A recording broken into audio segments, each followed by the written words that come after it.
Hello everyone, on today's episode of Get Smart with Swap Smart, we will be teaching you how to hard reset your Samsung Galaxy S3 Mini. Before we begin, make sure your device is powered off by pressing the power button.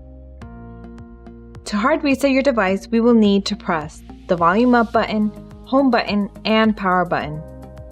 First, hold the volume up button, now the home button, and finally the power button until the Samsung logo appears and release all buttons. Now wait until the Android recovery screen pops up. When the Android recovery screen appears, use the volume down button to navigate to Wipe Data, Factory Reset, and press the power button to select. Navigate to Yes by pressing the volume down button and Confirm by pressing the power button. Wait for the factory reset to complete and you're done. If you found this video helpful, please subscribe to our channel, like the video, or leave a comment. We'd love to hear from you. Thank you for watching. Until next time.